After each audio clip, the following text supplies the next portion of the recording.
Good morning students. आज हम LLB second year subject international law topic treaties या संधियां स्टार्ट करेंगे। मैं doctor Anupama Ujjwal, assistant professor, government law college Sirohi.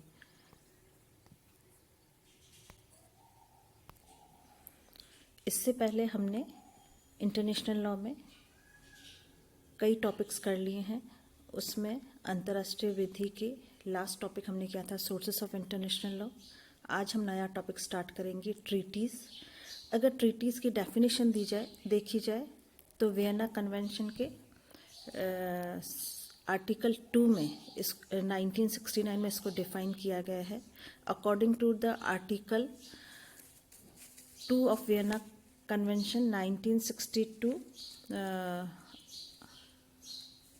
treaty is an agreement by which two or more than two states execute a settlement or agreement or try make such an agreement under international law. According to Oppenheim,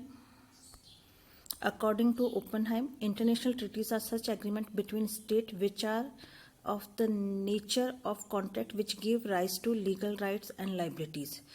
अगर Vienna convention 1969 के अनुच्छेद 2 के हिसाब से अगर हम देखते हैं तो संधियों का तात्पर्य होता है, संधि एक ऐसा करार है जिसके द्वारा दो या दो से अधिक राज्य अंतर्राष्ट्रीय विधि के अंतर्गत या तो स्थापित करते हैं या स्थापित करने का प्रयास करते हैं। ओपेनहाइम जो विधि शास्त्री के द्वारा जो डेफिनेशन दी गई है, ओपेनहाइम के अनुसार अंतर्राष्ट्रीय संधियां राज्यों के बीच का ऐसा समझौता है जो संविदा की प्रकृति का होता है तथा जिसके विधिक अधिकारों या दायित्वों का अभ्युदय होता है।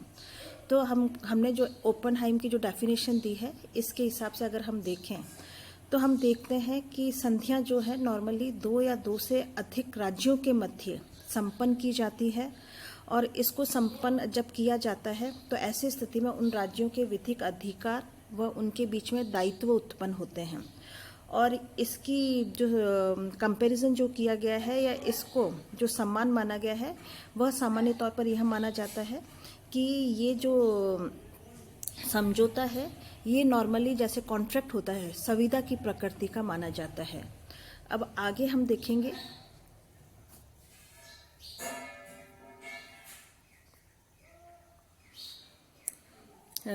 they are also known by various names like conventions, agreement, protocol, declaration, agreement,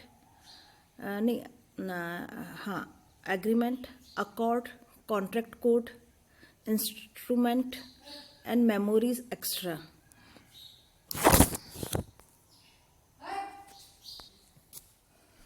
इन्हें अन्य नामों से भी जानते हैं जैसे अभिसमय, करार, न्यायाचार, घोषणा, व्यवस्था, समझौता, संविदा, संहिता या लिखित स्मारक पत्र आदि नाम से भी इन्हें जानते हैं।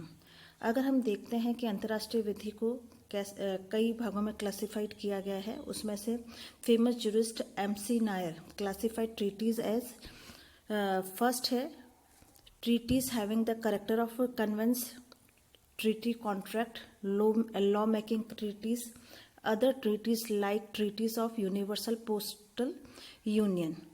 तो अगर हम देखते हैं कि अंतर्राष्ट्रीय विधि को कई भागों में डिवाइड किया गया है या कई प्रकार का माना जाता है, उसमें विधि शास्त्री मैकनायर ने संधियों के विभिन्न प्रकार में वर्गीकृत किया है। उनके हिसाब से प्रलेख स्वरूप संधियां होती है, संविदा की प्रकृति की संधियां होती है, विधि निर्माण करने वाली संधियां होती है, अधिपत्र के समान प्रकृति वाली संधियां होती है। परंतु अगर ओपेनहाइम के द्वारा जो क्लासिफिकेशन दिया गया है उसको अगर देखा जाता है तो Oppenheim classified them into 2 categories, law making treaties and the treaties for their other purpose. अगर प्रोफेसर ओपेनहाइम के द्वारा अगर देखते हैं तो उन्होंने संधियों को केवल 2 ही भागों में वर्गीकृत किया है।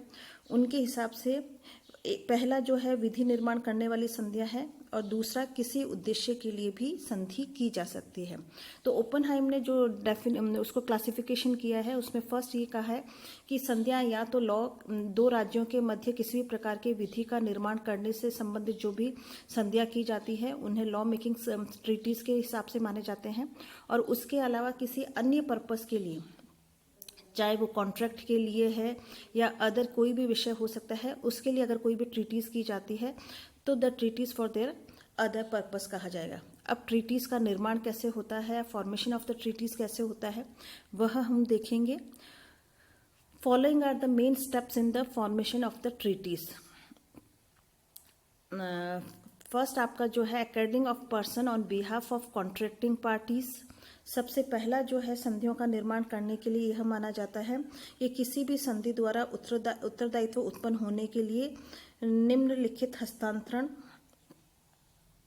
व आवश्यक शर्तें डिसाइड की जाती है। तो जब भी किसी ट्रीटीज़ का निर्माण किया जाता है तो उसके फॉर्मेशन के लिए कुछ शर्तें और निर्धारित की जाती है, और उन शर्तों में यह निर्धारित किया जाता है कि किस प्रकार के उत्तरदायित्व इस संधि के पक्षकार बनने पर राज्यों के ऊपर डाले जाएंगे, और उन संधियों को लिखित विभिन्न प्रकार के लिखित चरण इसके आवश्यक शर्तें मानी जाती है। तो इसके लिए कौन कौन से कंडीशंस हैं जिसके आधार पर इसका निर्माण किया जाता है, तो उसमें जो फर्स्ट है प्रतिनिधि को समझौता करने का अधिकार प्रदान करना।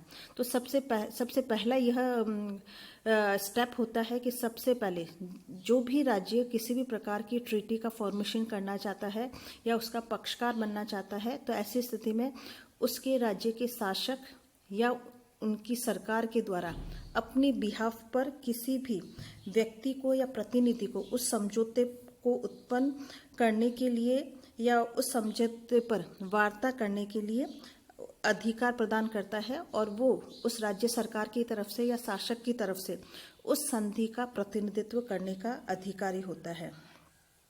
फिर सेकंड है नेगोशिएशन एंड अडॉप्शन।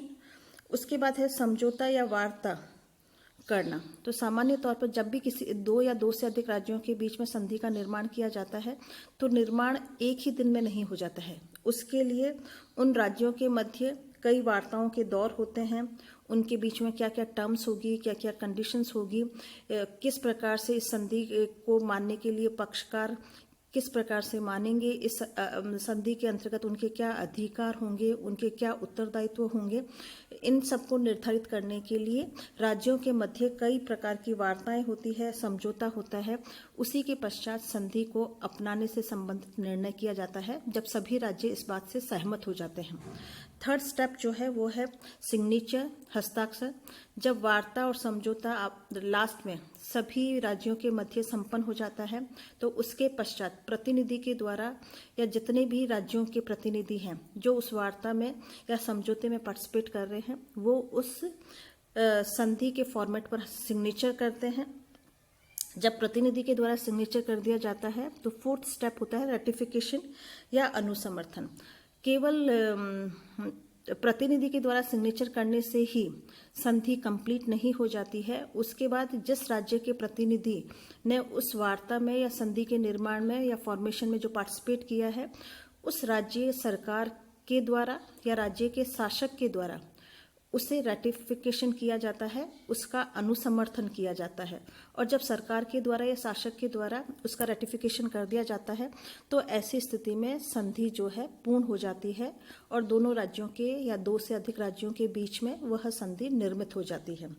उसके बाद जो नेक्स्ट है वो है सम्मेलन तथा सशक्ति, एसेंशन एंड एडहेंशन। इसका तात्पर्य यह होता है कि जब संधि का निर्माण हो रहा होता है उस वक्त तो कोई भी राज्य उसमें पक्षकार नहीं होता है, परंतु जब संधि का निर्माण हो जाता है, संधि का निर्माण होने के पश्चात भी कोई भी नया राज्य उस संधि में पक्षकार बनना चाहता है तो वह स्वेच्छा से अपनी स्वीकृति प्रदान कर सकता है, और उसके द्वारा जब उस संधि को स्वीकृति प्रदान कर दी जाती है जो भी उस संधि के नियमों की पालना करता है और वह भी उस संधि का पक्षकार बन जाता है। उसके बाद है संधि का लागू होना। उसके बाद अगर जब भी किसी संधि का निर्माण किया जाता है उसमें अगर इस प्रकार का कोई भी डेट डिसाइड की गई है कि उसके पश्चात इस संधि का इन्फोर्समेंट होगा या यह संधि लागू होगी, तो ऐसी स्थिति में जैसे ही वह दिन या वह समय आता है उसके पश्चात वह संधि लागू हो जाती है। फिर है पंजीकरण व प्रकाशन, रजिस्ट्रेशन और पब्लिकेशन। अगर संधि में इस प्रकार की कंडीशन है कि संधि का रजिस्ट्रेशन होना आवश्यक माना जाता है, तो ऐसी स्थिति में उसका यूएनओ में रजिस्ट्रेशन करवाना और उसके बाद उसका पब्लिकेशन होना जरूरी माना जाता है। फिर है एप्लीकेशन एंड एनफोर्समेंट, और उसके बाद है संधि का राष्ट्रीय विधि में क्रियान्वयन। जब कोई भी संधि लागू हो जाती है तो उसके बाद उस राज्य विधि में भी उसका क्रियान्वयन करना आवश्यक हो जाता है। तो ये कुछ फॉर्मेलिटीज़ होती है ट्रीटीज़ का निर्माण करने के लिए, जो राज्यों के द्वारा समय समय पर की जाती है, और जैसे ही ये सारी कंडीशंस या निर्मित हो जाती है तो संधि का निर्माण कंप्लीट हो जाता है। इसके आगे संधि को कैसे समाप्त किया जा सकता है वो हम नेक्स्ट टॉपिक में करेंगे।